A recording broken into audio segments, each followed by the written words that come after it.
Hai semuanya, selamat pagi. Pagi. Pagi, Mister. Sweet sekali kalian hari ini ya. Well, semuanya buka mic dulu. Buka mic kalian. Supaya lebih semangat, ya saya akan yellskan sambil semangat pagi. Pagi. Luar biasa. Semangat saja ya. Semangat saja ya. Thank you semuanya, tepuk tangan dulu dong. Ya. Nah, gimana kabarnya hari ini? Kalau kamu merasa kamu berada dalam situasi dan kondisi yang baik dan sehat, berikan jempol kamu. Yase nggak sehat ya, nggak pakai jempol ya. Oh, udah, waduh jempolnya kayak gitu. Kalau kamu merasa sekarang berada dalam suasana hati yang baik, coba berikan emot seperti ini ke kita semua. Merasa nggak kamu baik hari ini? Oke, ya udah. Kalau udah seperti ini, semuanya udah siap belajar ya. Nah, khusus hari ini kita lebih kepada penjelasan atau review kembali topik pembelajaran. Hanya saja, kita akan sertai dengan semacam kuis atau challenge, supaya nanti keterlibatan dari kalian itu tetap ada, dan harapannya pemahamannya jadi lebih utuh. Tapi sebelum kita lanjut, Pak Ruben mau ngecek kehadiran dulu untuk hari ini. Cesa, ketua kelas, hari ini berapa orang yang sudah bergabung dan belum bergabung? Silakan deh. Udah ada 15 orang yang bergabung, terus ada 5 orang yang belum hadir.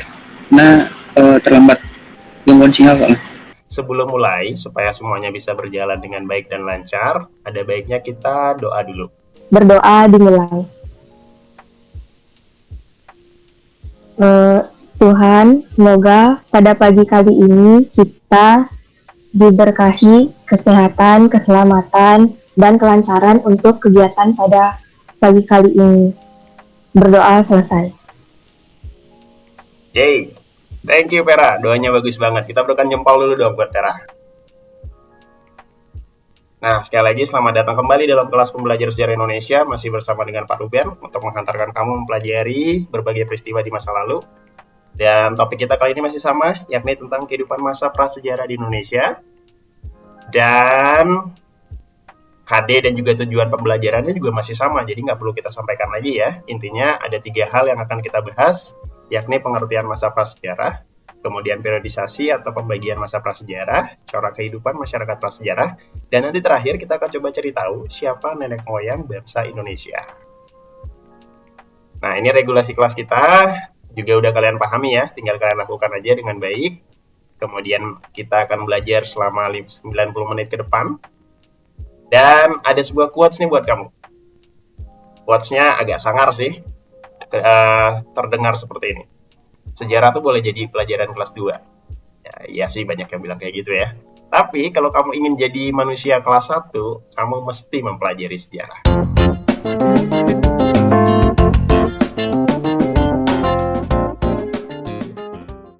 Kita akan bahas dulu zaman Paleolitikum atau Batu Tua. Untuk membahas corak kehidupannya, kita bisa bagi itu menjadi tabel semacam ini. Jadi kita lihat siapa manusia pendukungnya, bagaimana religinya, sosialnya, dan lain-lainnya. Lalu nanti kamu juga bisa lihat gambarannya seperti ini. Nah, ini ilustrasinya. Ini adalah challenge kita yang pertama. Kira-kira pada masa kini, manusia zaman Paleolitikum itu masih ada nggak ya? Terus yang kedua, masih nggak ya kita menerapkan gaya hidup ala manusia Paleolitikum? Gimana? Kelompok 1. Mau langsung dijawab atau berpikir selama 10-15 detik dulu? Oh, langsung dijawab. Yase duluan. Silakan Yase, open mic-nya dan dijawab. Kelompok 2, diperhatikan jawabannya ya. Silakan deh. Pertanyaan pertama, apakah masih ada manusia pada zaman itu sekarang, khususnya zaman Paleolitikum itu di masa sekarang? Jawabannya sudah jelas tidak, karena sudah berevolusi. Setelah itu pertanyaan kedua, masalah gaya hidup zaman Paleolitikum yang masih kita terapkan tuh kemungkinan bukan gaya hidupnya 100% Mister, tapi lebih ke arah kayak tergantung sebuah kebutuhan. Contohnya kita tuh pindahan. Nah, kan ada beberapa orang tuh yang suka pindahan itu dari suatu tempat ke tempat yang lain, alasan pekerjaan atau hal lainnya. Itu juga menurut saya mirip sedikit mirip dengan istilah nomaden, tapi di sini kita tuh menetap itu lebih ke arah yang modern lah, Mister. Jadi bukan berpindah dari suatu gua ke gua yang lain secara terus menerus, tapi berpindah dari suatu tempat tinggal ke tempat tinggal yang lain dengan suatu alasan, dan biasanya dalam waktu yang lama. Itu sih, Mister. Oke, cukup ya dari si ini ya. Cukup ya dari Yasa ya. Ada tambahan nggak dari temannya di kelompok 1? Tadi kayaknya Wijaya left deh. Berarti jawabannya dari Yasa aja yang kita wakilkan dulu ya. Oke, berikan dulu jempolmu kepada Yasa. Jawabannya bagus banget. Nah, selanjutnya kelompok 2. Kalau mendengar jawaban dari Yasa kelompok 1, ada nggak yang mau kamu tambahin? Atau kamu nggak setuju dengan pernyataan mereka? Oh, ini ada Sucita. Kita berikan kesempatan dulu buat Sucita. Silakan deh, Sucita. Saya mau menambahin sedikit jawaban dari yang pertanyaan kedua, Mister. Yang kira-kira lagi nih, masihkah kita menerapkan gaya hidup ala manusia Paleolitikum itu? Sepertinya tidak mungkin. Karena zaman sekarang yang bisa disebut juga zaman teknologi sudah serba bisa. Misalnya nih, kita mau makan ayam goreng, ya kita tinggal pesan ojek online yang udah tersedia di smartphone masing-masing. Beda dengan zaman Paleolitikum dulu, yang mau makan aja harus berburu hewannya langsung. Apalagi manusia pada zaman itu belum mengenal yang namanya cocok tanam dan memasak. Dan kemungkinan cara gaya hidup ala manusia Paleolitikum ini bisa berguna jika kita kehabisan makanan waktu camping di dalam hutan yang lebat. Intinya gaya hidup ala manusia Paleolitikum ini bisa digunakan kalau emergensi aja, Mister.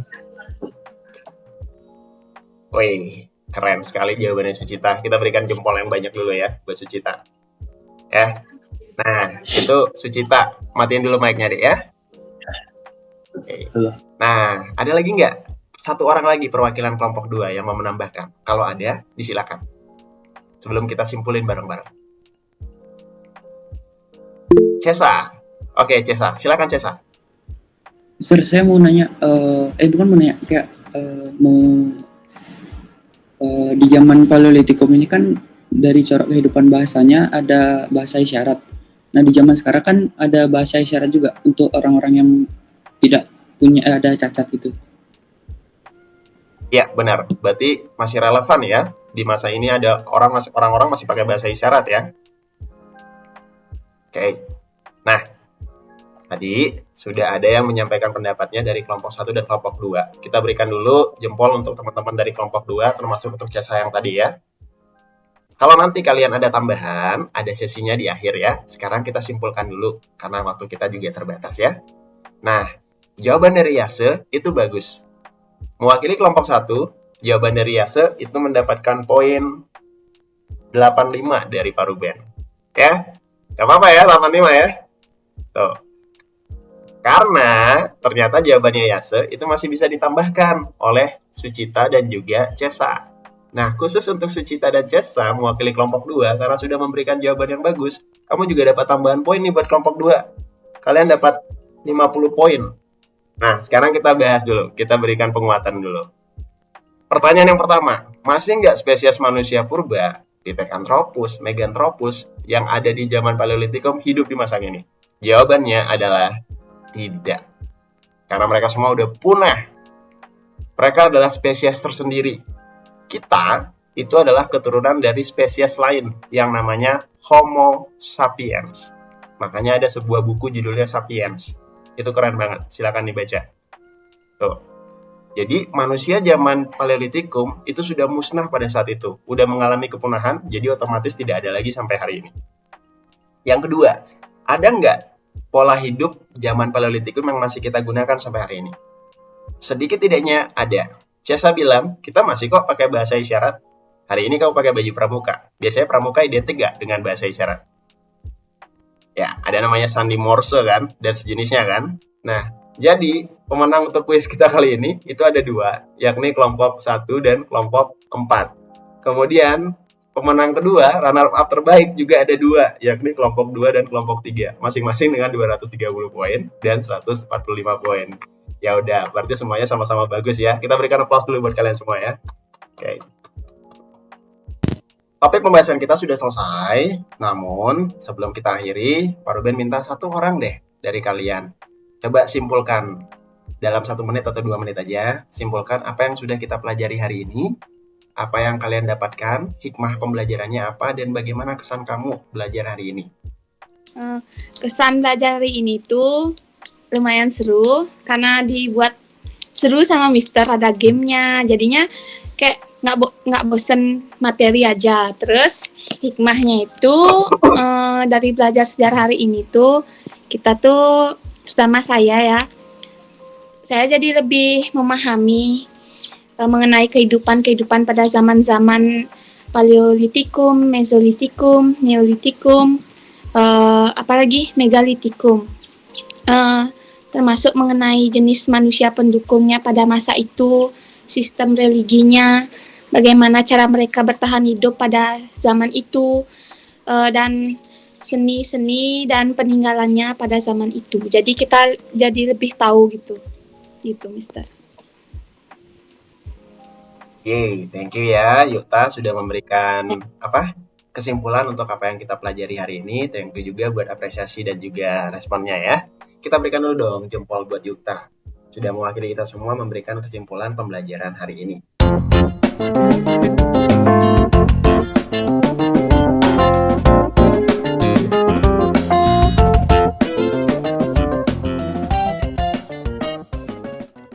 Nah, tadi kita udah lewati serangkaian pembelajaran, ada kuis juga. Terima kasih Pak Ruben sampaikan kepada kalian buat semangat belajarnya, antusiasme belajarnya pada hari ini. Semoga apa yang kalian pelajari bermanfaat dan terlebih kalian bisa mengambil hikmah dari apa yang sudah kita bahas bersama-sama. Jangan lupa nanti kunjungi Google Classroom kalian. Kalian bisa isi daftar hadir di sana, lalu isi juga kuesioner pembelajaran hari ini. Kemudian cek juga materi pembelajaran untuk topik berikutnya. Kita akan membahas tentang teori masuknya agama Hindu-Buddha di Indonesia. Nah, di sana udah bahan ajarnya udah tersebar di sana. Ada juga LKPD-nya. Bisa kalian cek di sana dan kalian pelajari sehingga minggu depan sudah lebih siap untuk belajar. Ya. Dan siap-siap juga untuk penilaian harian. Di menu classwork itu udah ada kisi-kisinya. Silakan pelajari dan nanti soalnya sudah bisa dibuka mulai nanti sore. Jadi bisa diakses.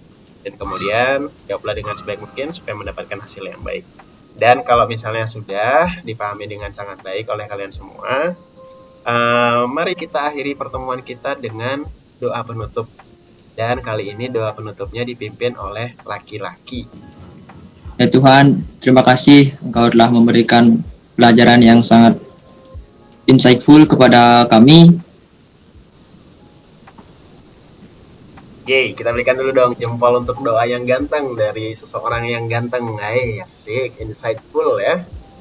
Nah, kalau misalnya udah jelas, boleh deh meninggalkan room untuk hari ini. Thank you ya semuanya, sekali lagi ya. Boleh open webcam kalian nggak? Senyum dulu dong untuk mengakhiri pertemuan kali ini. Iya. Weh, senyum termanis kalian mana? Ya.